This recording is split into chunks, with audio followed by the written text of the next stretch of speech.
BTJ 열방센터 광주 안디옥교회 감염자 부풀리는 당국과 언론의 수법.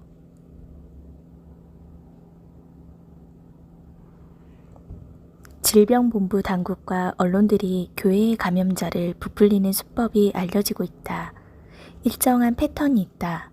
우선 타깃이 정해지는데 주로 정부의 미운털 박해인 교회가 대상이 된다. 사랑제일교회처럼 감염자가 갑자기 증가하는데 당국이 개입하고 언론들이 일제히 악의적이고 과장된 보도를 시작한다. 신기하게도 사람들로 붐비는 대중교통이나 대형마트나 지하철에서는 거리두기를 하지 않아도 감염자가 나오지 않는다. 한 기자는 목사님에게 이렇게 말했다고 한다. 대면 예배 강행에서 정부의 미움을 받을 건 사실이지 않습니까? 기자의 질문에서 정부가 개입되었다는 사실을 실토하고 있다. 다음은 당국과 언론이 교회의 감염자를 부풀리는 방법이다. 그렇다면 그들은 어떻게 숫자를 부풀렸을까? 두 가지 방법을 사용한다. 첫째는 날짜에 관계없이 감염자를 포함시킨다. 예를 들면 특정 장소를 방문하여 감염되는 경우는 평균 잠복기 5일과 최대 11.5일까지의 97.5%의 증상이 나타난다. 열방센터의 경우 최대 24일까지 기간을 포함시켜도 23%만이 열방센터와 관련이 있다는 것이다. 그러나 질병본부는 기간에 관계없이 열방센터를 방문한 사람을 모두 조사하여 숫자에 포함시키는 방식을 사용했다. 그들 감염자 중에는 다른 장소에서 감염되었거나 몇 개월 전에 방문했거나 가족 중에 먼저 감염된 경우도 포함시켰다. 둘째는 감염자와 접촉하여 N차 감염자까지 숫자에 포함시켰다. 이것은 질병본부가 교회에만 이런 식으로 통계를 낸다. 언론도 N차 감염자를 구분하지 않고 부풀려 보도한다. 언론의 왜곡 보도는 교회가 방역 절차를 준수하지 않고 감염 검사를 방해한다며 악의적으로 하는 경우다. 광주 안디옥 교회는 목회자가 확진이 된 후에도 1인실을 고집하며 입원하지 않았다는 왜곡 보도를 했다. 그러나 입원실 부족으로 2, 3일을 기다리는 것으로 알려졌다. 최근 IM 선교회 관련 국제학교 등의 감염 사태 역시 방역당국에서 비인가 교육시설로 정식 분류했음에도 대다수 언론이 이를 교회발로 보도했다. 국민대에 참여한 운전참전교회는 확진자가 발생하지 않았는데 맘카페의 민원만으로 교회를 폐쇄하였다.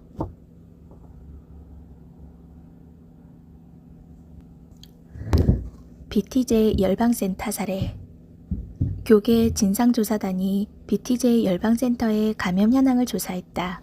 조사 결과 질병당국은 1차 감염자 250명을 발표하였는데 조사 결과 50여 명인 것으로 조사되었다. 정부 발표치 23%다. 열방센터에 방문한 사람들의 명단을 받아 방문 경과 기간에 관계없이 조사하여 포함시켰다. 명단에 있으면 다른 장소에서 감염되었어도 열방센터에 포함시켰다. 상주시장은 열방센터 폐쇄와 법인 취소를 위한 서명운동에 열심이다. 어제 지자체는 외국인 밀집시설, 학원, 음식점, 카페 등 감염 취약시설 95,595개소에서 총 1392건의 방역수칙 위반 사례가 적발되었으나 현장에서 시정 조치만 취했다. 한 곳도 폐쇄 조치를 당한 업소는 없었다. 순천향대 서울병원에서는 누적 확진자가 열흘 만에 200명을 넘어섰지만 당국도 조치를 취하지 않았고 언론도 조용했다.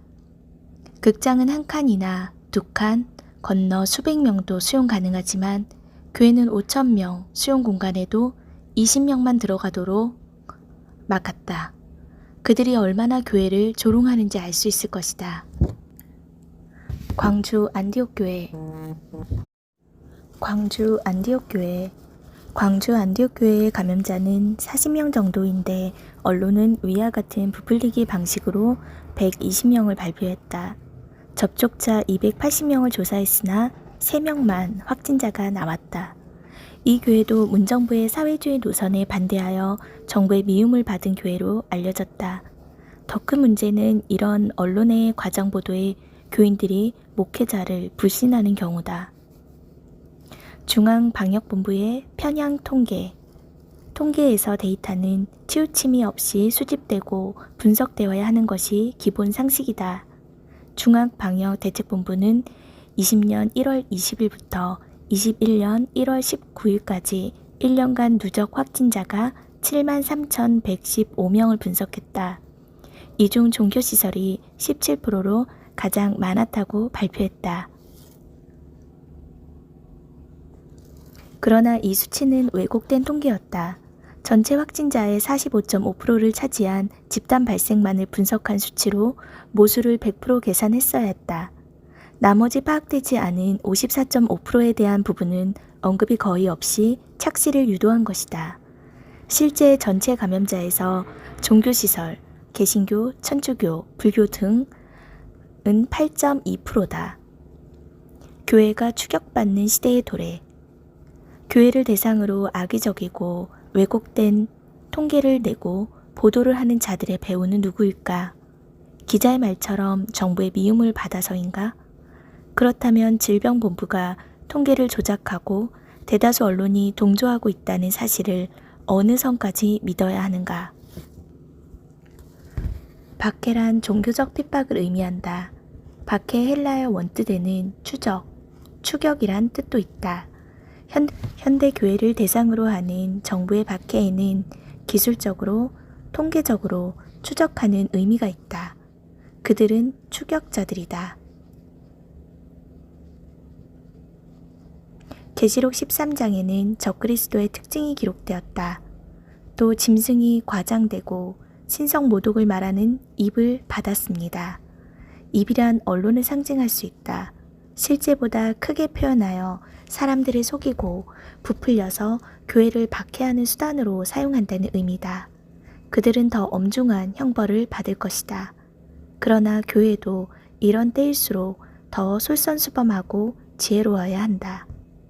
크리스천 투데이 기사에 따르면 전국의 대형 교회에서 수요 예배이기는 하지만 온라인으로 예배드리는 숫자를 모니터링했더니 성도 수의 1에서 1% 수준인 것을 보고 충격받았다고 한다. 1년 정도 경과하니 신자들의 온라인 예배조차 드리지 않는다는 증거다. 교회는 이를 굉장히 큰 문제로 지적했다. 불의한 세상의 심리전에 신자들이 흔들리거나 스스로 미지근한 상태로 옮겨갔다. 신앙에는 중간 지역이 있을 수 없다. 핍박이나 심리전의 미혹에 생길 때 신자들이 더 뜨겁게 되거나 차가워지거나 나누어진다. 그들 중에는 라디오디게아 교회처럼 말한다. 교회가 어려움을 당해도 관심이 없다. 우리는 부자라서 풍족하고 부족한 것이 없습니다. 우리는 여전히 행복하게 살아가고 있습니다. 모세가 시내산에서 내려오는 것이 지연되자 백성들이 금송아지를 만들어 숭배하기 시작했다. 미지근한 신앙은 불신앙의 죄에 못지않은 가증스러운 죄다. 이는 어느 한 입장에 서라는 흑백 논리가 아니다. 정금 같은 믿음처럼 견고하고 철저하게 서 있어야 한다는 의미다. 하나님을 사랑하든가 세상으로 돌아가든가 둘 중 하나를 선택하는 일이 우리 세대에 일어났고 이는 우리가 마지막 세대임을 표시한다. 하나님께서도 언제까지 방관하시지 않을 것이다. 그러나 이런 상황을 보고도 탄식하지 않는다면 신자라 할 수 있습니까? 한국 교회를 위해 기도해 주십시오.